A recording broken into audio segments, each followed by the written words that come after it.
श्री गणेशाय नमः। ओम नमः शिवाय। हर हर महादेव। आप सभी शिव भक्तों को मेरा प्रणाम।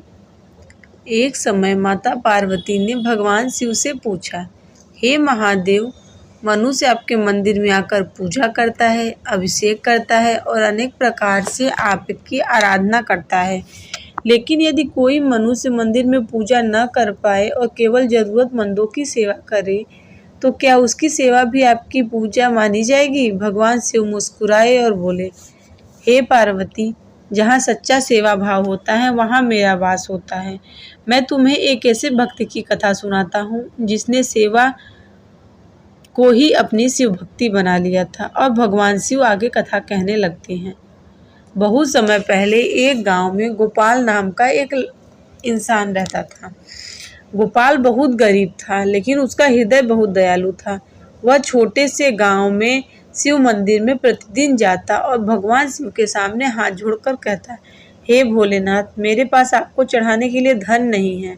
मुझे बस इतनी शक्ति देना कि मैं किसी जरूरतमंद के काम आ सकूं। वह दिन भर मजदूरी करता और शाम को जो कुछ कमाता उसी से अपने परिवार का पालन पोषण करता था। जब सावन मास आया तो पूरे गांव में शिव भक्ति का वातावरण बन गया। मंदिर में सुबह से ही घंटियां बजने लगी। भक्त शिवलिंग पर जल और बेलपत्र अर्पित करने लगे। गोपाल भी प्रतिदिन मंदिर जाने लगा, लेकिन उसने एक नियम और भी बनाया, हर दिन कम से कम एक जरूरतमंद की सहायता मैं अवश्य करूंगा। कभी वह किसी बूढ़े के लिए पानी भर देता, कभी किसी गरीब बच्चों के भोजन दे देता था और कभी किसी बीमार व्यक्ति को दवा लाने में उसकी मदद कर देता था। एक दिन गोपाल मंदिर से लौट रहा था। रास्ते में उसे एक बूढ़ी महिला दिखाई दी। वह बहुत परेशान थी और उसके पास खाने के लिए कुछ भी नहीं था। गोपाल के पास उस दिन मजदूरी से थोड़े अधिक पैसे मिले थे। वह सोचने लगा, आज घर में राशन लेना है। कुछ क्षण बाद उसने अपने मन में कहा, भोलेनाथ पर विश्वास रखूंगा। उसने अपने पैसों से वृद्ध महिला के लिए भोजन खरीद दिया। महिला ने हाथ जोड़कर कहा, बेटा, भगवान तुम्हारा भला करे। गोपाल ने कहा, माँ, मुझे आशीर्वाद मत दीजिए, बस भगवान शिव का नाम लीजिए आप। अगले दिन मंदिर में एक अपरिचित साधु आए। उन्होंने गोपाल को बुलाकर कहा, बेटा, मुझे बहुत भूख लगी है, क्या तुम मेरे लिए भोजन की व्यवस्था कर सकते हो? गोपाल के पास उस समय कुछ भी नहीं था। वह घर गया और अपनी माँ से बोला, माँ, घर में जो भोजन है उसमें से थोड़ा साधु महाराज के लिए दे देंगी क्या? माँ ने बिना किसी शिकायत के भोजन तैयार किया। गोपाल साधु को भोजन कराने लगा। भोजन के बाद साधु ने पूछा, तुम भगवान शिव से क्या मांगते हो? गोपाल ने कहा, कुछ भी नहीं। साधु ने आश्चर्य से पूछा, कुछ भी नहीं? गोपाल बोला, हाँ, मैं बस यही चाहता हूँ कि जब भी किसी की सहायता करने का अवसर मिले तो भगवान जी मुझ में इतनी सामर्थ्य दे कि मैं पीछे ना हटूं। इतना सुनते ही साधु के चारों ओर दिव्य प्रकाश फैलने लगा। गोपाल ने देखा कि साधु का रूप तो बदल गया। उसके सामने स्वयं भगवान शिव खड़े थे। गोपाल उनके चरणों में गिर पड़ा।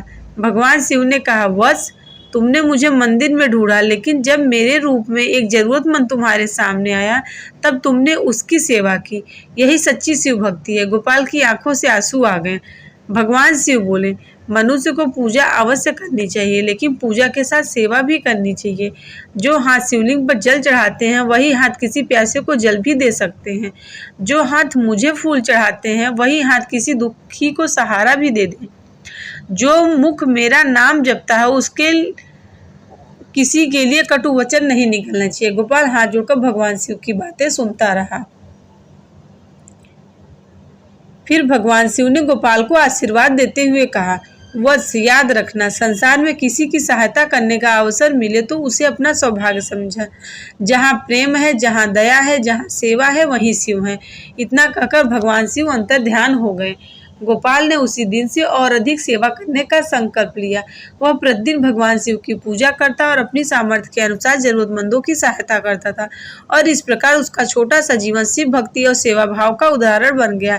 इसीलिए हे शिव भक्तों, सावन में केवल शिवलिंग पर जल न चढ़ाए, अपने अच्छे कर्मों से भी जीवन को शिवमय बनाए। हे महादेव, सभी शिव भक्तों के हृदय में दया, सेवा, सच्ची भक्ति का प्रकाश बनाए रखना। माता पार्वती ने पूछा, हे प्रभु, क्या गोपाल को आपने कोई वरदान दिया? भगवान शिव बोले, देवी, मैंने उसे धन का वरदान नहीं दिया, मैंने उसे उससे भी बड़ा वरदान दिया, संतोष और सेवा की भावना। जिस मनुष्य के भीतर संतोष और दया होती है वह थोड़े में भी सुखी रहता है। हे भक्तों, इस कथा से हमें यही सीख मिलती है कि सावन में भगवान शिव की पूजा के साथ अपने व्यवहार को भी पवित्र बनाना चाहिए। भगवान शिव जी का स्मरण करना चाहिए, सच्ची श्रद्धा से जल अर्पित करना चाहिए, बेलपत्र चढ़ाना चाहिए, ओम नमः शिवाय का जाप करें, क्रोध और अहंकार को कम करने का प्रयास करें, क्योंकि भगवान शिव के लिए भक्ति के साथ करुणा भी महत्वपूर्ण है। ओम नमः शिवाय। हर हर महादेव। जय भोले। अगर आप सभी को यह कथा पसंद आई हो तो आप इस चैनल को लाइक करें, सब्सक्राइब करें और अपने परिवार के साथ शेयर करें। ओम नमः शिवाय, ओम नमः शिवाय, हर हर भोले नमः शिवाय। गंगाधराय शिव गंगाधराय, हर हर भोले नमः शिवाय। हर हर महादेव।